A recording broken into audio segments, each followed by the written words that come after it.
right, folks. So, little change on the schedule. We have a bonus. Who likes a bonus? I like a bonus, right? So we need to make extra bonus noise for Greg Nicotero and Tom Savini. What?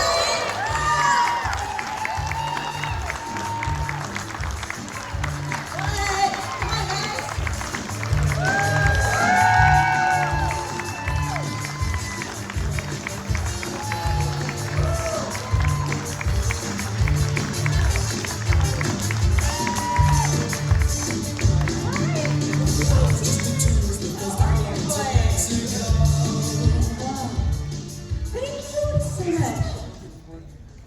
Is number one on? It's on. All right. There we go. I would like to thank Greg for inviting me to this panel. I would like to thank you for joining us. This is such a wonderful surprise. I'm going to make Tom do all the work, though. Look,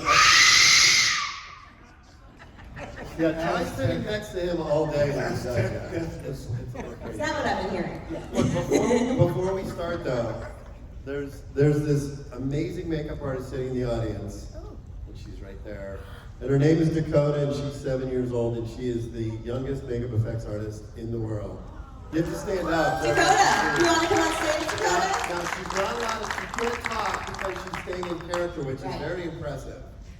But I just want everybody to see she did this Come makeup. in front of us, Dakota. She did her own makeup.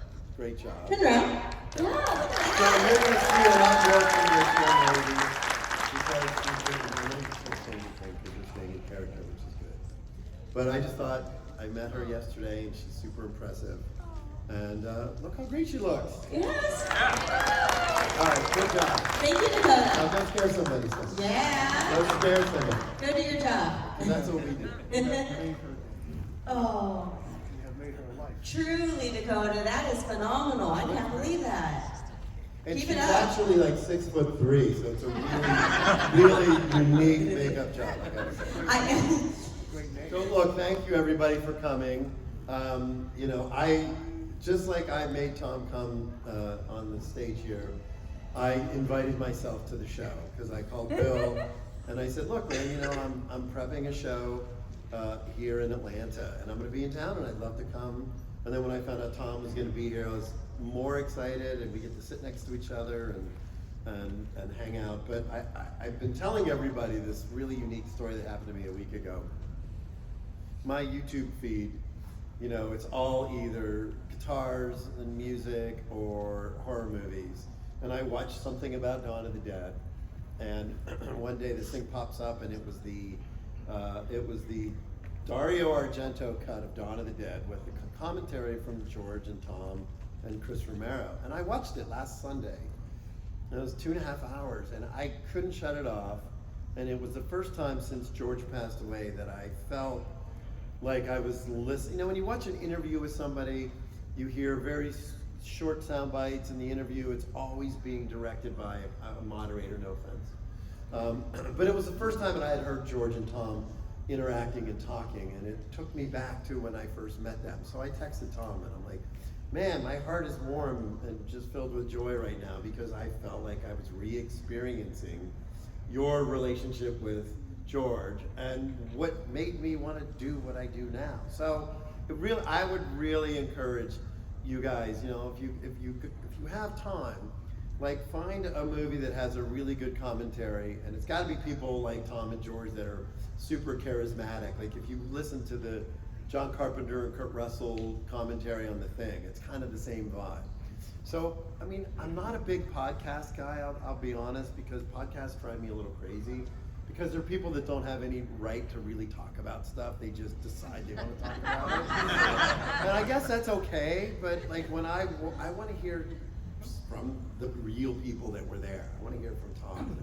So anyway, that's my introduction. Well, the thing about the commentary was the FedEx guy would come and ring the doorbell, the dog was barking, the phone was ringing. It was like you were sitting there with us while we were doing the commentary, and life was going on around us. Yeah, it was really great, and it was the first time in a long time that I felt really sort of reconnected. So now, of course, you know, and Jaws, the 50th anniversary of Jaws is this summer, and I'm producing a documentary with a guy named Laurent Bouzereau, who produces all Spielberg's documentaries. So I did an interview for it, and now it's like, in my YouTube feed, it's Jaws and Dawn of the Dead, like constantly, which is kind of the greatest, you know. So now I love that I can sort of fall back in love with things that inspired me, and that's what I feel like I'm in a really unique moment. So when I was doing this panel, I'm like, Tom, you should come up because I want to hear Tom talk about his career because that's what inspired me and still inspires me. So Tom, I'm going to ask Tom a question. I'm going to ask you a question. What was, in your opinion, the best makeup effect you've ever done? Like, what's the first thing that pops into your mind? Doesn't have to be a mainstream movie, but the one that you are most proud of. Fluffy. Fluffy. Because I had never done an animatronic creature before. Okay. I knew that. Tell me your second favorite, because I knew that. Second favorite. Second. See, I'm making it work. I'm making you work for this. Yeah. Let's see. Nate's Corpse was a lot of fun. Lizzie from Tales from the Dark Side. You know, that was another animatronic creature.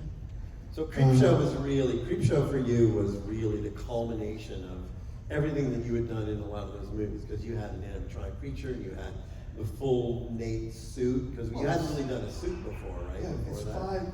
Creepshow is 5 movies. Yeah. You know, 5 little movies. I consider either that or Day of the Dead my masterpiece. Creepshow. What were some of the challenges in creating the animatronic Fluffy and Lizzie?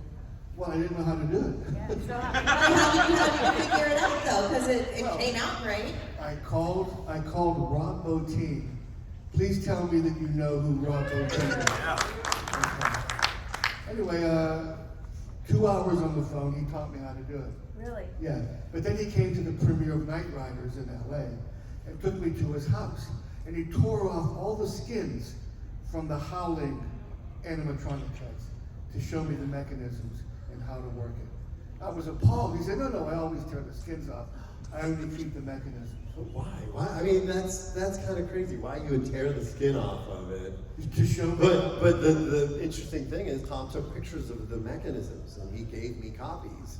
So I have photos of like what the understructure of the Howling transformation heads look like. The John Carradine head. Yeah, which are amazing. You know, the thing about Rob, which a lot of people don't realize, is a lot of it is expression and the position of the heads. You know, if you watch Seven, which I just watched Seven the other day, and Rob Bottin did the makeup effects for that. And you realize that a lot of times it's the expression in the fake heads. If you just have a fake head that's got its eyes half open and sort of slack-jawed, it doesn't have as much impact. That's something that's in a Scream or anything. So a lot of that. And then we were shooting a TV show in Long Beach years and years ago called Mantis. It was Sam Raimi produced it. And Henry Alvarez had his shop there. Henry was Rob Bottin's right-hand man. So Henry invited us over to the shop. In the back of his shop, he had all the puppets from The Thing. And they were rotting and falling apart, but it was like all the monsters. And the thing that I found really interesting about it was the Norris monster, you know, when the chest splits open and the creature comes out. That thing looks like 15 feet tall, but it was only like 5 feet tall. And they basically put it on a table and they elevated it so that it was close to the ceiling, and they shot a low angle to make it look bigger. So again, that's one of the, you know, you're always learning, and you know, when you meet people or you see, you know, you scour behind the scenes photos. And what I love about Tom's story is the internet didn't exist. The only way you learned about special effects was from Dick Smith, because Dick was the one person that would share his process and his techniques, or you'd have to call people. You know, I was watching Raiders of the Lost Ark like 2 years ago. And I'm good friends with Chris Wallace. And unfortunately, Chris is he's lost his hearing, so he can't hear anymore. But I text him a lot. You know, Chris Wallace did Gremlins and The Fly. And The Melting Head came up.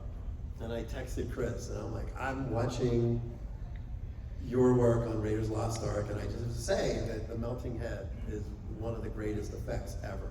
And he said, yes, Spielberg is quoted as saying it's his favorite shot in the movie. And then after that, he said everybody in Hollywood would call him and say, how did you do the melting head, because now everybody wanted to put a melting head in their movies. So what's unique about what we do is you see something, you're inspired by it. Not only do you want to emulate it by recreating it in your own image, so to speak, or your own voice, but you also get a chance to pick the brains of people who inspire you. So that's what reminded me. You told the Rob Bottin story. I remembered about the Chris Webb story, and the fact that we didn't have the internet, so you couldn't just type in Indiana Jones melting head and they show you how to do it, and there's 10 interviews. You know, you had to scour Famous Monsters magazine or Fangoria and look at the pictures that were on the shelves of what the supplies were. I'm gonna let you talk. No. I promise. She's sitting up here like, no one wants to hear me. Go on, continue. no, but I mean, I think that's what makes our generation of makeup effects people filmmakers as well as effects artists, because you had to work at it, you know, when you have Frank Darabont and Eli Roth and Quentin Tarantino and Damien and a lot of these people who, you know, when you didn't have the internet at your disposal, you had to fight to get the information. Did you see the fan? Did the fan come up to your table? He had the Dick Smith blood formula. Yeah, on his t-shirt. No, really? Yeah. Yeah, he's probably here, Dax. No, he's not here. All right, we're not gonna say anything nice about it. Is he in here? Is the guy in here with the blood? No. His name is Dax. But anyway, it was kind Oh, of. Dax, young Dax. Yeah. Now I know what his is, but now Yeah. You remember his name? I love, we all know Dax. His Well, I great hair try, now. look, I try to, don't hold me to this, but I try to remember people's names when they come to the table, so. Well, Dax is very, very active in Atlanta and at this convention scene, and he was interviewing people when he was so Yeah, young. he has a little podcast. Yeah, and now it's a big podcast to match his grown-up body. I was like, when did Dax grow up? When did he get taller than me? You know? Oh my God. Yeah, Dax is great. Okay, so like you asked him, what was your most challenging effect, sir? I would say the one that I'm most proud of is Mickey Rourke's makeup in Sin City, the Marv makeup. Only because we had Frank Miller as part of the creative team. It was Robert Rodriguez and Frank Miller. And you know, I remember one time we did a test makeup at the shop, and Frank came and he said, "This is the way I drew Marv." And he did a drawing of Marv's profile. The big forehead, and then the angular nose, and then the big chin. And he said, "This is signature Marv." And he did the sketch. And I thought, okay, now I have to take the DNA of that sketch and translate it onto Mickey Rourke's face. And Mickey is notorious for not wanting to wear makeup. Like, he destroys makeup trailers. So we did everything we could. We would put pictures of naked people on the mirrors to distract him. You know, we hired different makeup people to just come in and like literally tap dance in the room while we were, just so he wouldn't remember that we were putting makeup on him. But you know, Gino Cardinale and I, and a guy named Chris Nelson, we did his makeup, and then we had double makeup. And you know, it really was a great example of somebody's physicality. You know, it's like Ron Perlman as Hellboy, that he brought the character to life. You know, that it's not just about putting makeup on people, but the character, the actors that wear the makeup have to bring it to life. Otherwise, it's just pieces of rubber glued to their faces. So we were very fortunate that Mickey was very committed. I remember the first time he was in costume. He had the white beater and the black trench coat, and we had the wig and the makeup, and he walked on set, and Frank Miller, probably not even realizing it, slowly backed away from him as he approached. Because then Frank Miller said, this was this murderous character that he, in his mind, had written and drawn and created. And now the guy's really live, walking towards him.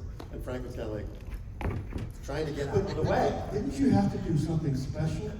Like, because it was black and white, like the bandages were like different color? We had, the bandages were orange. Ah. Yeah, the trick with Sin City was because we were shooting it in black and white, like all the blood effects, we used milk. Because if you're, let's just say you want to do a head squib and you use fake blood. Fake blood atomizes into little droplets very quickly. So a lot of times when you see squibs in movies, it just disappears. But milk has a different consistency because it's got that ability to like sort of spread out in chunks. So we literally set up a black screen in the parking lot, and we loaded air mortars with milk, and we shot them at different frame rates. And then they took the white milk, and then they added whatever color they wanted to it.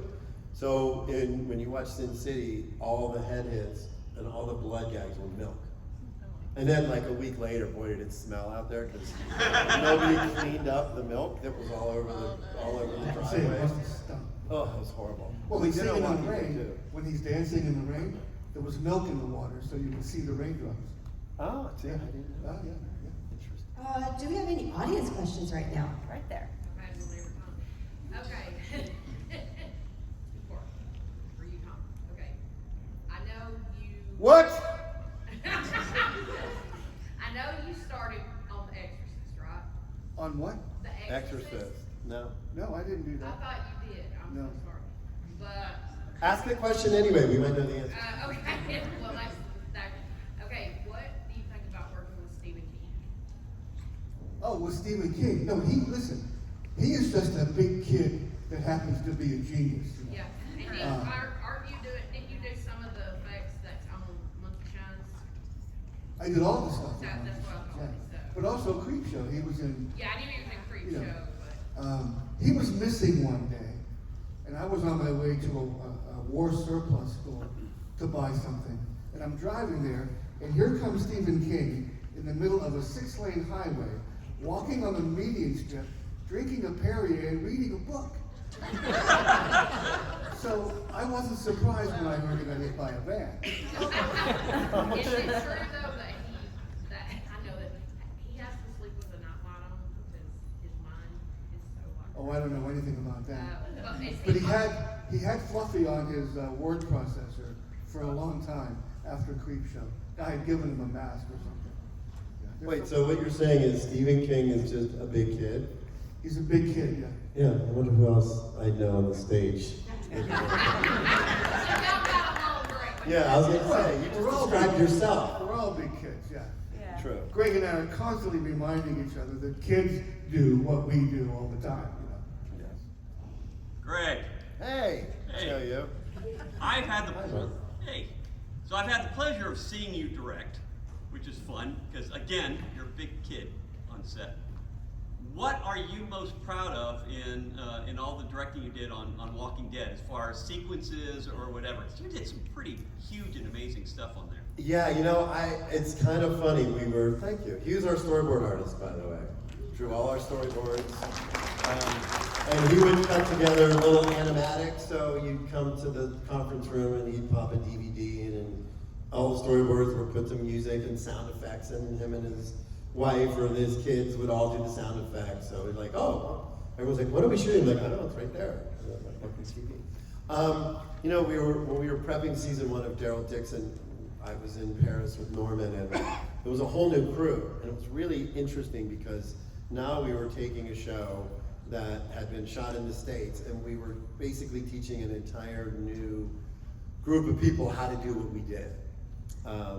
And so there were a couple of times where we're like, wow, we want to do zombies on fire. I'm like, yeah, we did that already.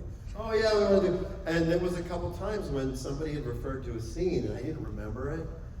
And then they would call it up on YouTube, and I'm like, oh wait, I directed that scene. Because there's a lot of stuff. Like, Well, you directed 40 episodes. 40 episodes. I think one of my favorite episodes is the episode where the zombies invade Alexandria and Carl gets shot and they have to fight all the zombies.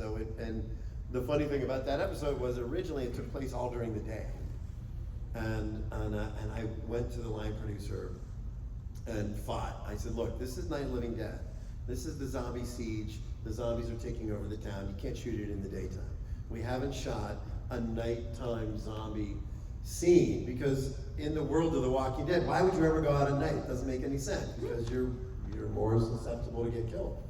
So we fought to make it at night. And, you know, again, being fun and creative. There was the scene where Alex Breckenridge's son gets bit by a zombie. And I'm like, okay, well, we don't have a lot of time. We can't put a bite on him. We can't how are we gonna fucking do this? So Gino Crignali played the zombie, and we made a pair of dentures with a blood tube in them. And the blood tube ran up his neck and into the dentures. So when he bit on the head, we sprayed blood out of the dentures, and the blood ran down the kid's forehead. Because we didn't have time to put an appliance on him. So we literally were like, okay, well, you need to see blood instantly. That's the thing on Walking Dead, you know. Television schedules, you know, now they can do it digitally, but if you don't see blood within the first 3 seconds, they'll cut out of the effect because you need the blood to make it work. So I'm like, how the fuck are we gonna do that? And I was like, oh, well, why don't we just put a tube in the dentures so the dentures bleed. So the minute that his teeth touch the kid's head, I'm cueing the guy with the blood pump, and you see the kid look up and then blood running down his forehead. So it was, you know, the great thing about Walking Dead was we had 12 seasons to continue to refine what we did. And it's not like a movie where it's like, oh, we gotta take 45 minutes and clean up the blood and reset. We had like 10 minutes between takes. So everything that we did had to be, we tested so many zombie bites. I have my computer is filled with different versions of like how to tear flesh off somebody's forearm because we had to master. It's a living, you know. It was, and it was fun because we ended up getting to the point where it's like, take a piece of leather, put a zombie bite on it with some Velcro, and then put a blood bag on top of it, and then when the zombie would grab, you'd have the zombie cover the edges of the leather. So the zombie's basically hiding the edges of the appliance and leans in and bites, and as soon as you cut to them pulling back and the blood bag exploding and blood, and then when it takes over, you just unvelcro the piece and keep shooting. So we had to literally redesign how effects could be done so that they could be done quickly and that they were for maximum blood impact. Well, that reminds me of my favorite thing was you had the actors kneeling in a trough and somebody was smacking them in the back of the head with a baseball bat and cutting their throats. You didn't put appliances on them, you put tubing on them, and the visual effects guys erased the tubing. Yeah. So the blood came out without having to put appliances on. Yeah. Working quickly. And we did that because I said, well, you know, we probably need an hour and a half to take the person away and put the slit throat. And then I'm thinking, okay, well, we don't have an hour and a half. But we do have visual effects, and one of the greatest tools that visual effects does in terms of what we do is you use it to augment. So you can erase the tube. So the visual effects guy would erase the tubing, and then what that does is the minute that the blood would go and the blood would start to spray, then it would be almost instantaneous. So the knife would go across, whoosh, and the blood would start pumping, and they would just erase the tubing. Yeah. So a lot of stuff that we do, bless you. Did you just sneeze? No. Oh. I sneezed, sorry. Here you go. But nowadays, you know, when you have these great puppets, you can have people standing right next to them, puppeteering them.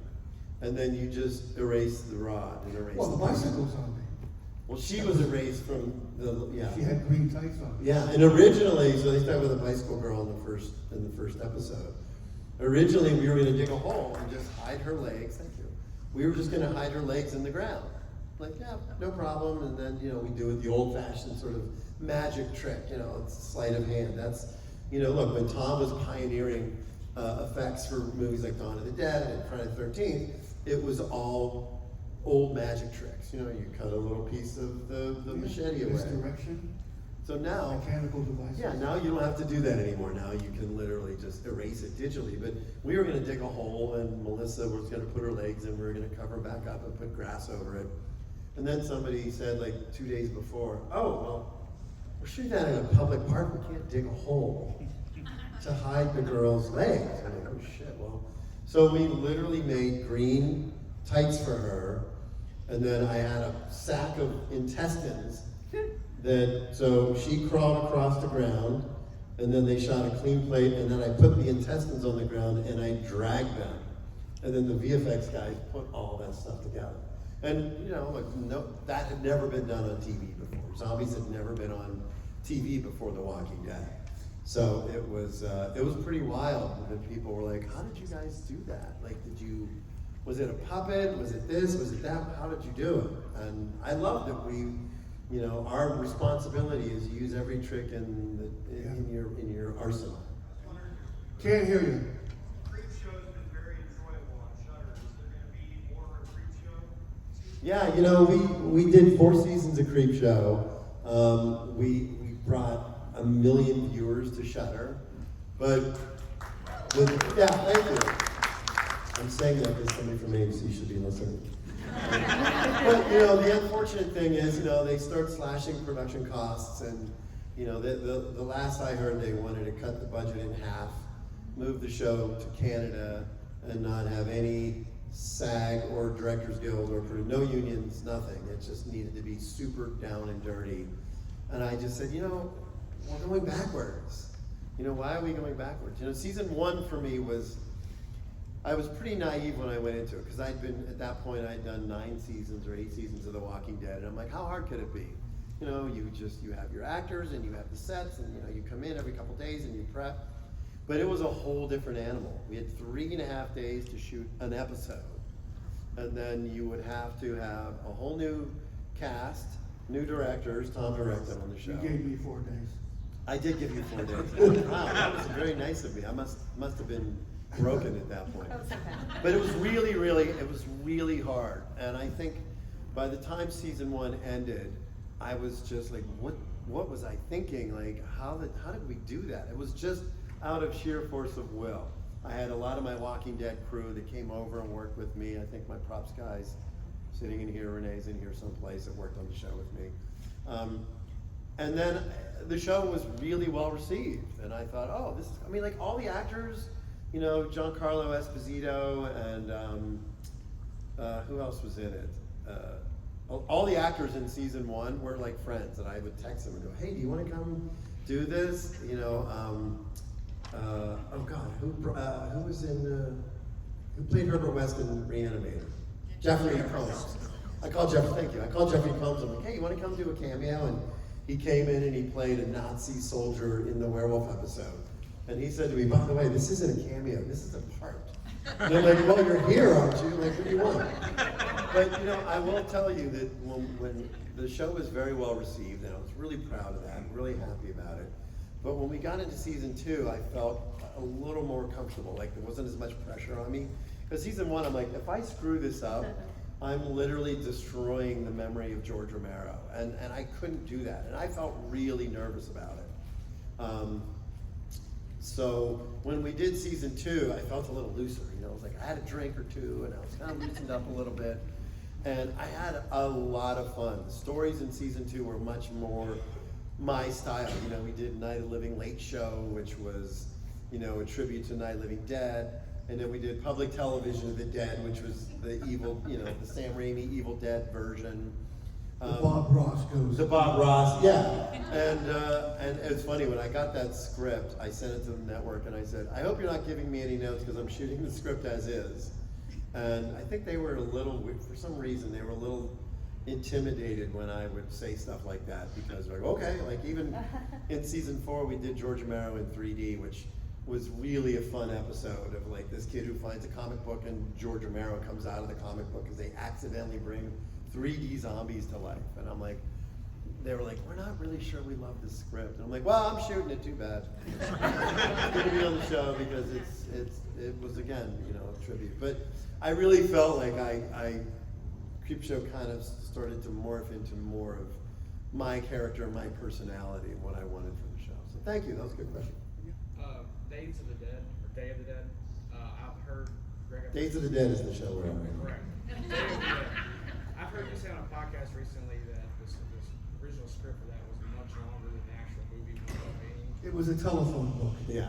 I'm just curious if any of that's been used in The Walking Dead or anything else that you've done. You know, a lot of the Fiddler's Green stuff in Land of the Dead came from some of what George had done. You know, I just reread that script recently, the original script. And it's, you know, it's fascinating because it's a bunch of people and they go to this island and there's this dictator who's, you know, training zombies for an army, and there's a rebellious faction. And it, you know, the original idea was that was an $8 million movie. And It was Raiders of the Lost It was Ark. Raiders of the Lost With Ark the with zombies. zombies. That was what I think I got. I think I said that once in an interview like 30 years ago, and now everybody uses that. But you know, the thing was, it was an $8 million budget, but the distributor said, well, if we're going to give you that much money, it has to be rated R. It can't be unrated. And George, you know, look, George was much more of a maverick than a lot of people realize. Because if somebody says you can't do it, George would be like, oh, really? Well, fuck you. Guess what? So, and you know, you have to realize that it was his sort of independent spirit, him and Toby Hooper and Sean Cunningham and Wes Craven, that created the genre now that we all love. Was because when people told them you can't do that, they did it anyway. So with Day of the Dead, it was like, well, screw you, I'm gonna make the movie I wanna make. And they said, well, then we can only give you $3 million. Only 3? Yeah. So George had to take the script and cut most of it out, like all the locations and the island and they had to cut it all out. So Day of the Dead became a much smaller movie than George had initially intended. And interestingly enough, that's his favorite. Like he's still, you know, in interviews, I'm saying this to this day. But you know, I saw an interview recently where he's like, yeah, that's my favorite of all of them. And I think because it was a fun, you know, we had a great time shooting it, and I think George was very comfortable doing what he did. But that's why it never got made. And I know when we did Land of the Dead, there was a lot of some of the themes that he had wanted, like Dennis Hopper's character and stuff like that, was stuff that he had intended for Day of the Dead, and then we never shot. Yeah. Okay. Thank you for putting us on the horror map down here in the South. Oh, you're welcome. Absolutely appreciate it. I do horror travel. It's one of my favorite things to do. That's one of the biggest characters in the movie is the location. And Western Pennsylvania is a mecca, and I go there every single year without fail. I'm curious, what do you guys, do you have any insight on what's going to happen with Walmart's purchase of the Monroeville Mall? Nobody knows, It's incredible. and I don't care. No? No. Does it bother you? What can we do? Yeah, well, you're right. You know. I was going to ask if there was anything the regular folks like us could do. Well, we're kind of worried about George Romero's bust. Yeah. What's going to happen to that? It might go back to the artist. Christoph Rackus might have to go there, Greg. And take it, yeah. And take it, yeah. But he has the mold for it. Yeah. So we're kind of worried about that, but who knows? You know, who knows? It's a historical landmark, I think. You know, they should leave it alone. Behind you, that. Wait, let me add to that, because I love doing that too. You know, I mean, I think you and I did a convention in DC, and we went to the steps at the Exorcist house, and you know, and of course it's funny, you're in DC and you go like, oh, Logan's Run, you know, there's you know. So I love doing that. You know, they're doing an 50th anniversary celebration in Martha's Vineyard in June for Jaws, and they invited me to come. And you know, talk about a place that really hasn't changed. You know, a lot of places they remodel them and they change them and they look different. But that was the cool thing about the mall, is that the mall never really changed. You could still go in there. If you ever went on the tour of the boiling room, you'd walk in and you'd hear the sound of the boilers, and they never remodeled it. So you Well, felt except the food court. That's the food that's court. where the ice skating Yeah, rink was. yeah. So I love doing that. I love going to locations and can do it you forever. kind of stand there, and you know, that's the thing that I love about horror fans is they want to celebrate it by coming to conventions and meeting the people or going to the locations. It's as close that you could be to being there or being in the movie. And one thing that I learned from Tom, one of the many things, was when he was starting effects, he always documented everything. He had a VHS camcorder, and you'd plug it into the VCR and you would record. So when we did Day of the Dead, I became the de facto videographer and filmed everything. So all the DVDs, all the stuff you see on all the DVDs from Day of the Dead was footage that I was shooting for Tom and for George. And you know, back then there wasn't NDAs and they weren't worried that you were gonna spoil the movie or post it. You just shot it. So we same with Evil Dead 2. We did Evil Dead 2. I was on set every day with my camera and all the special features stuff.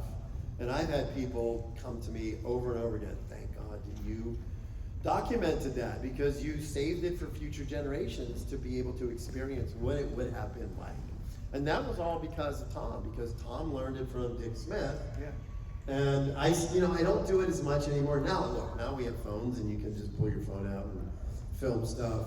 My phone. If anybody ever hacked my phone, they're never gonna find any nudes. They're never gonna find anything scandalous. But there's a lot of dead bodies and a lot of zombies and a lot of severed heads. So that's what they'd probably be like, we're gonna blackmail you with all the nudes we found on your phone. I'm like, yeah, sorry, but we're gonna call the cops. I'm like, oh shit. How do I prove to everybody that I don't? Well, you just answered the question for me, because my question is, why do people go to locations and stand there? Hey, this is where they shot. So what? They're not shooting the movie right now where you're standing. But we've done it. No, but you said the steps. Yeah. To me, that's a whole different. There you go. I love lying on the ground under the steps. So that's the fascination people have. It is. With locations. Yeah. Tom and I went on that. We were one time. We're at the back lot of Universal Studios, and we're sneaking around. I don't even remember who we were with, and we found the carriage from House of Frankenstein. Dr. Niemann's carriage from House of Frankenstein, and we jumped on it and took pictures on it. And it was just sitting it was there sitting in there. a corner with a bunch of other junk. Yeah. Yeah, but that's why you answered your question. So I answered my own question. Do you have any other questions that you can answer? The girl behind you. Yeah, so after seeing Romero's amusement park, that's like completely different level of scary and fear, because it's the fear of getting old and being in a society that, especially in America, that doesn't take care of the old people. I kind of laid that as the ground for this question. What's your favorite kind of scare or fear? Is it the fear of, like jump scares? A lot of people love jump scares. I personally think. No, the best scares come from suspense. Anybody can jump up and go boo, and that scare lasts for 2 seconds maybe. But suspense, I always use this as an example. Here's a room, there's a door here, and there's a door here. Behind this door, show the monster, or the bomb that's gonna go off, or the psycho, whatever. Show him there. And then the girl walks in this door. It's a horror movie, so it's usually a girl. As soon as she walks in, the scare has started, because you know what's behind this door. And you can't wait for her to get to that door. So if you're a good director, a smart director, you delay her, the phone rings. The entire time she's on that phone, you're like, get the hell off that phone. I want to see what's going to happen at the door. So she hangs up and you're like, oh, great. So she's on her way to the door. Oh, I broke a nail or something to slow her down. Now you're really up in the air. So she goes to the door, she opens it, and there's nothing there. And you go, oh. And then the monster jumps out. The best way to scare somebody is build up the suspense and then deflate them, and then you come from a higher plane of scare. Yeah. Who's on the phone? See, that doesn't matter. No, I know. No. Oh wait, but I agree wholeheartedly with Tom. But look, horror goes in cycles. And I have found I get really frustrated because I want a monster to just be a monster. It doesn't like Smile 2. My daughter's 19. Dad, Smile 2.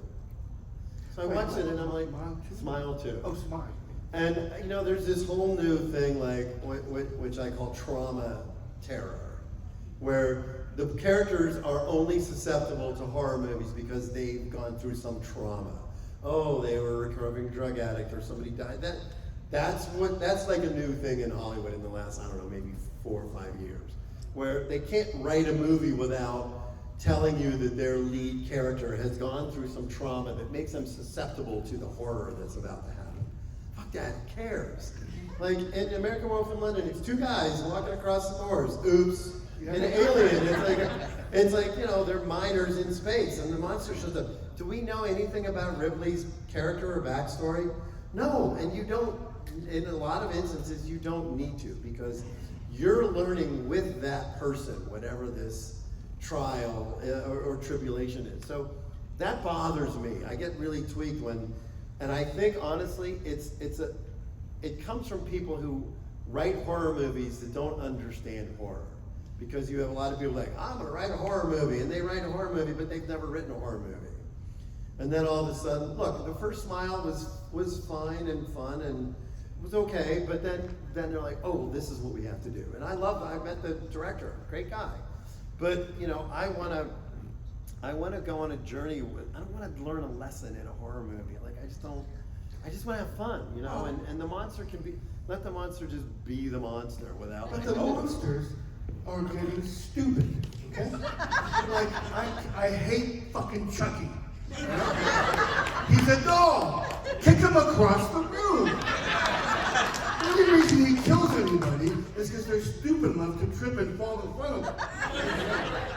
The monsters are getting stupid. I never thought of that. Well, yeah. Hey, can I Sorry ask about you that. one more thing? What? I just thought it. You did Bray Wyatt's mask. Yeah. Okay. So, did you get a relationship with him, and did it bother you when he passed away? Or? Yeah, he's a pal. Yeah. He's a friend. You know, we all took it. Are you doing for his brother now? Because they No, revamped no. that. So they are grooming him to sort of, well, not take over. He's going to be a No, different he's thing. got his own, but they have, they've come out with the White Six. Yeah. Like, I'm a diehard, wrestling fan. And they come out with the White Six, but that theme, I have that mask. Oh, good, And it good. was just, Have you seen the belt? I have seen them, Yeah, yeah. yeah. And to me, it was like a different thing for you, like a different kind of development. Yeah. I thought it was, so have you done more for more wrestlers or just him? Yeah, my partner, Jason Baker, does all the masks. Rey Mysterio, yeah, every time there's a mask, he's creating it. They're my client, but he does all the work. See, I have the friend that makes Robert Adams. You know what I'm talking about? No, He no. makes that. He makes their costumes and stuff. Oh, Do you wanna switch? I'll come sit there and work. somebody We have time for one more, so pick good, Tom. right there. Yeah. Yeah. I got two. I got one for Scream it Tom, out, one okay? for Greg. Because I don't hear very well. I got one for you, and I got one for Greg. Right. Well, do Greg. Greg, Yeah. what do you feel like was your most gut-wrenching death in The Walking Dead? Personally, losing a character, Well, there's so many. actor, or Yeah. actress, and in the show. Well, you know, there's more than one. I mean, you know, Glenn's death was gut-wrenching because for a million reasons.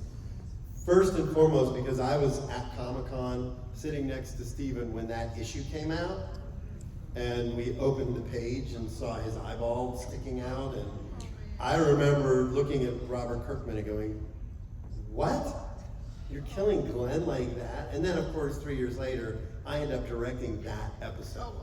And you know, Frank Darabont said to me, who created The Walking Dead, he said, "I would have never done that," which I agree with. I would have never killed Glenn. It just the show. It just was too mean-spirited, and we probably could have benefited from veering from the source material a little bit there, because I think it changed the show, not in a good way. And it was hard to do because we knew it was coming for like 6 months. You know, we're like, oh, this happened in issue 89. It happened in issue 92, and Steven would come up to me like, it's coming. You know it's coming, right? I'm like, yeah, dude, we all know it's coming. So that was really hard. The irony of that day was, Michael Cudlitz came one day and he sat in my office. He said, "Man, this is the best job I've ever had. I love this job so much." And I'm like, "Dude, you're not going anywhere. Are you kidding? We love you." 1 in the afternoon, at 4 o'clock, production meeting. "Hey, so we're gonna kill Abraham." And I went, "Wait, I just told him he can't go anywhere. What are you talking about?" And that, you know, and even like, I think the other one for me would have been Scott Wilson, because he saw it coming too. You know, the actors aren't, they're like, "I'm getting a lot of really good material this season. Guess I'm gonna die." So he and I would watch football together on Sundays. He's like, "I'm going, aren't I?" I said, "Dude, I don't know, man. I haven't heard anything." And then like the next day, so a lot of times the actors, as soon as they would start to catch wind of it, they would get upset about it. But you know, look, the irony is, they all went on to amazing things. John Bernthal, Sonequa Mark Green, like, you know, they all went on to, like, Stephen Yeun got fucking Academy Award nominations, and Beef, and like, so they did okay. So then you kind of don't feel bad. I'm like, yeah, I bashed your head in. I still have his prosthetic in my office, the eyeball hanging out, sitting on it. When I look at it, I'm like, oh, you're fine. Is it true that you have Mark Wahlberg's dick in the trunk of your car? It was under my seat for like 3 years. Yeah. No, because Andy and Norman one day came to me on set like, you did Boogie Nights, didn't you? I said, yeah. And they said, did you make them? And I went, yeah. Really? I said, yeah. So I called the shop and said, guys, pull the mold out, make one. Because the guys want one. I was gonna. So they made it and they shipped it to me, and the box came and I took it out of the box. Oh yeah, here it is. I'll put it in the car. And then I forgot about it. And we're in Georgia. Like when you get pulled over, they search your car. So I'm thinking, well, there's no gun, so like I'm fine. Like 3 years later, I'm like, what's this? Oh shit! And it had been literally under the seat. And then I called Andy and I'm like, hey, do you still want that? And he's like, that was 3 years ago. I forgot about that. So yeah, it's still What's my question? Yes, 4 minutes. So let me ask you. Yeah, go. In From Dusk Till Dawn, you play sex shit. How did you feel about the pee-pee pistol? How did I feel about what? How did you feel about your The pee-pee whistle? pistol? Your gun. We called it the crotch rocket. I think I like this better. People come to my table, hey, where's that little gun? It wasn't little. No, You sound very defensive about that. but it wasn't in the script. I didn't know I was going to wear that until they dragged it out and put it on me. It's in Desperado. Selma Hayek pulls it out of the guitar case. She says, I don't even want to know what this is. So I was lucky, and it didn't work in Desperado. I was lucky they got it to work and I got to wear it, you know. So yeah, that's my claim to fame. The crotch rock. And I was the The person. pee-pee. I was the person who threatened to shoot with it, by the way. You were the person who won. I was the person that you almost shot. Oh, that's right. Because I sat down, because Robert Rodriguez was like, I need a scene with the two masters of special effects together. So I walk up and I sit down, and then Tom with his bullwhip takes my beer, whoosh, and then I pull a knife, and then whoosh, the gun comes up, and then I run away. Right. So that was Robert was like, I gotta have you guys in the scene together, and that was what we did.